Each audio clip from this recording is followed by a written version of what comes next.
What's up, guys? I'm Joe. Today I'm talking about the new Foo Fighters album, Concrete and Gold.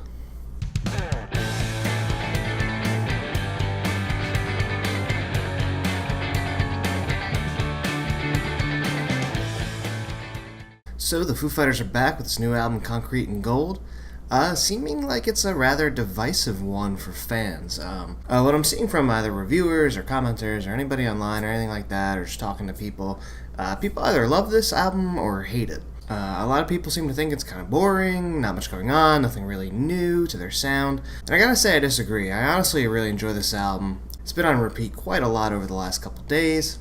And it's definitely a huge step up from Sonic Highways, their last album that came out a couple of years ago. Never really got too into that album. I think there are some good moments. Something from Nothing isn't like a bad song by any means. It's got a nice, energetic ending to it. Feast and the Famine's a good rocker. But I don't dislike the album, but it doesn't really stand out to me from that point on. I enjoyed the concept of wanting to go to all these different cities, write songs on the spot, and feature all these guests, and really do things spur of the moment and like an impulsive kind of thing. But watching the documentary kind of confirmed what I had been thinking about the album. Those moments that you get in the studio with the band working on the songs, there's quite a few of them where, you could see Dave sort of venting frustration over trying to get inspiration in such a short amount of time. So it was an interesting experiment, but not one that I think panned out too well. So I was very interested to see where they would go with this album, Concrete and Gold. And what we have here, I think, is the band really wearing their influences on their sleeves. And that might be why a lot of people aren't totally vibing with it. I feel like if you're a lover of the Beatles, Pink Floyd, Queen, Led Zeppelin, you're going to like a lot of what's going on in this album because you're definitely hearing... What was that? You're definitely hearing those influences here. For example, La-Di-Da, a great, energetic, rocking kind of song. It's got that Led Zeppelin kind of groove to it. The way the drums just hold down the beat as the riffs are just exploding over it. It's definitely a loud song, an aggressive song, one I really do enjoy quite a lot. Beatles-wise, you have influences all throughout the album. The Sky's a Neighborhood definitely, turned me on to that at first when that single came out. I did a track review for that song. It's still one I really like, definitely one of my favorites on here. It kind of has that sort of bounciness to it, that kind of Beatles swing in the verses. I like the kind of minimal guitar going on there. They really bring it down before exploding into this extremely catchy chorus. Probably one of the catchiest choruses the Foo Fighters have had in a while, if not, of all time in their discography. I think it fits in really well. It's definitely a really great song. The use of strings and keys on this are definitely something different. You definitely hear this band experimenting on this album. That's why I pretty much fully disagree with the idea that we're getting the same Foo Fighters album again. I've seen multiple articles, multiple reviews, saying they're just rehashing the same thing over and over, and I gotta say I disagree. I think this is pretty experimental for them if you look at the rest of their discography.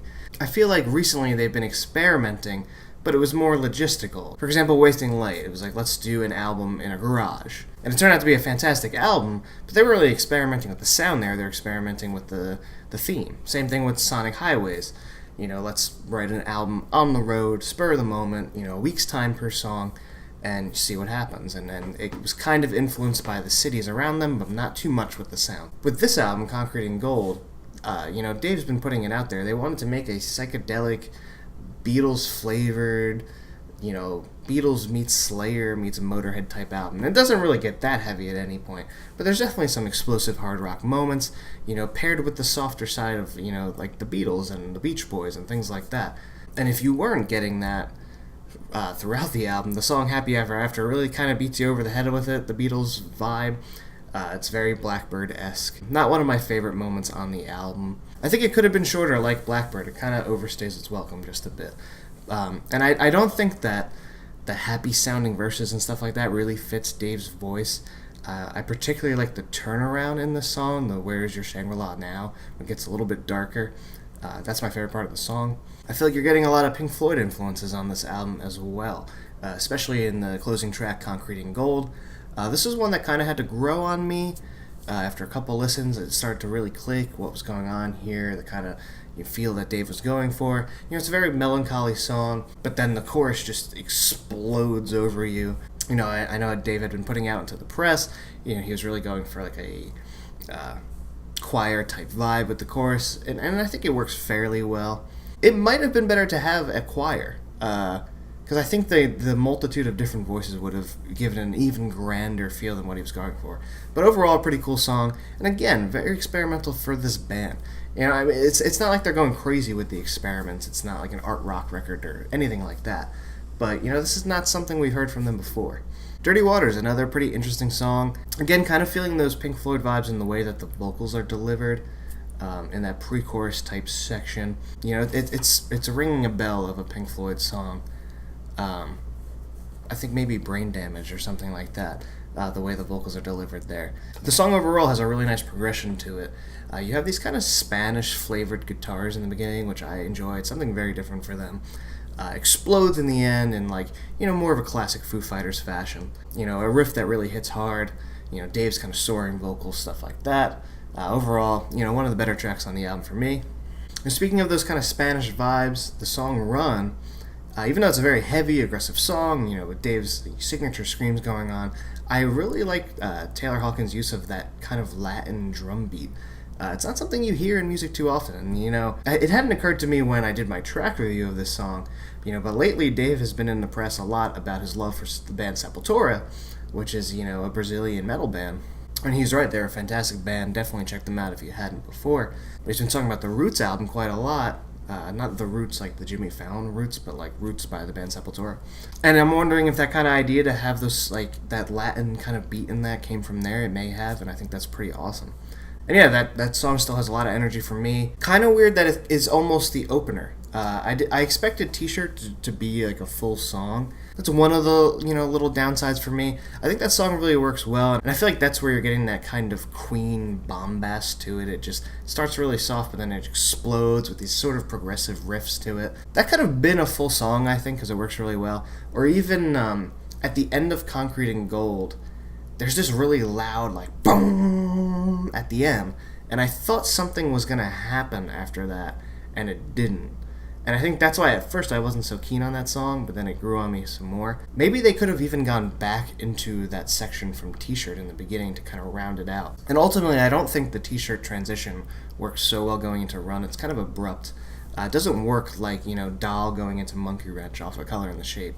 Make It Right is a pretty solid song. Another one where I'm hearing some Pink Floyd vibes in the way that the vocals are delivered.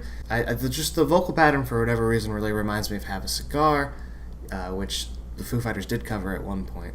And what's cool is it's a very groovy song. There's a lot more groove on this record than we're usually used to with this band. You got a nice crunchy bluesy kind of riff going on here. I like the vocal delivery. Taylor Hawkins' drumming is fantastic on this song. Probably one of my favorite drumming performances from him, honestly. You hear a lot going on with the bass drum if you're listening, kind of closely. Just a very good swinging, grooving, heavy, everything's going on with this drum beat throughout the song. That's really cool. Speaking of Taylor Hawkins, he sings on the song Sunday Rain, which is great. He sang before on Foo Fighters records. He sang on Cold Day in the Sun from In Your Honor, and his background vocals have been predominantly featured on the band. He really is a fantastic singer, more of a classic rock voice than Dave Grohl. You're definitely hearing that on here. Really channeling the Eagles, that's what it sounds like to me. Very soulful. The song overall is pretty solid. Not one of the highlights for me on the album, but overall pretty good. I do enjoy most of it. I think it kind of overstays its welcome. It's a little long. Probably could have ended before that, softer breakdown towards the end, and maybe save that for a live rendition of it. But, overall still a pretty good song. I do like the feature of Paul McCartney on drums here, actually. When the band announced that Paul McCartney was on the album, you would assume he would sing or play bass, but, he is in fact playing drums, which he did do a bit on the White Album, and I'm sure on plenty of other things. But I feel like as a drummer, I can hear that distinction. You could tell it's Paul. It has that Beatles kind of swing and groove to it, which I really like. It adds a lot of, character to this song. Which leaves Arrows and The Line. I kind of say those for last because I feel like those are the most Foo Fighters-esque songs on here. Ones where they're not really going into their influence like these other songs, but where they're just kind of sticking to their formula. And I don't mean that in a bad way. Arrows is probably my favorite song on the album. I feel like the lyrics are really heartfelt, and I feel like Dave's performance is especially heartfelt. I feel like you hear the emotion in his vocals in this one, more so than any of the songs on the record. That chorus just hits so hard, Dave's vocals soaring over top.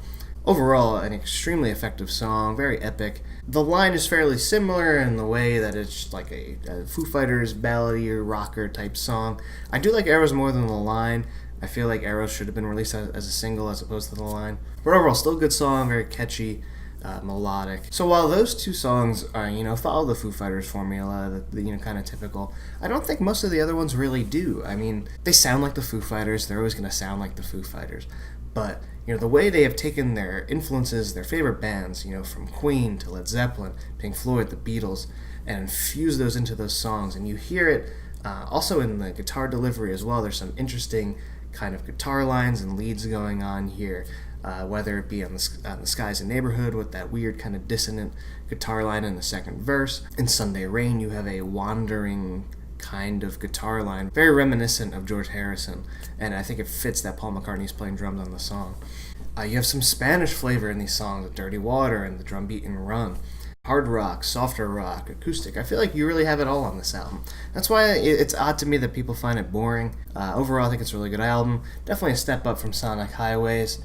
But, at the same time, not their best album. I don't know how much they could really push this sound. I wouldn't want to see another record like Concrete and Gold, even though I do really like it. I feel like it's something that's going to work once, where you're really going for a progressive type sound based off of these specific influences. And I named it the Beatles, Floyd, Zeppelin, and Queen. I feel like those are like pinnacle ones. Also the Beach Boys as well. You hear it in all the kind of backing vocals and layering and stuff like that, and harmonies going on throughout the album. I feel like it's something they shouldn't try to do again. If they did it again, it might be forced. So after this, I don't really know where I would want to see them go. I feel like I'm a Foo Fighters fan that often disagrees with other fans. Like, personally, I think Echo, Silence, Patience, and Grace is one of their best albums, and that seems to not get a lot of, great attention. But I like the acoustic, side of that album where it's, mixed into the whole album. So yeah, overall, Concrete and Gold, great album for me. Really delving into their influences. I think it's quite experimental for a band that has mostly played it the same way throughout their career. I'm not saying it's the most experimental album ever. I'm just saying for a band that usually sticks along the same track, this is pretty experimental to do in your ninth record. To go for this progressive sound in 2017, to focus on hooks and harmonies and melodies and stuff like that, but also not being afraid to just rock the hell out at any given time. So yeah, I'm definitely enjoying it. Let me know what you think of the album. I'm going to give it a solid 4 out of 5, just because they have so many records that I love, it's hard to really rate them. But I think 4 out of 5 is pretty solid. So yeah, let me know your favorite songs, least favorite songs, if I'm right or wrong, whatever. And thanks again for watching, guys, and I'll see you next time.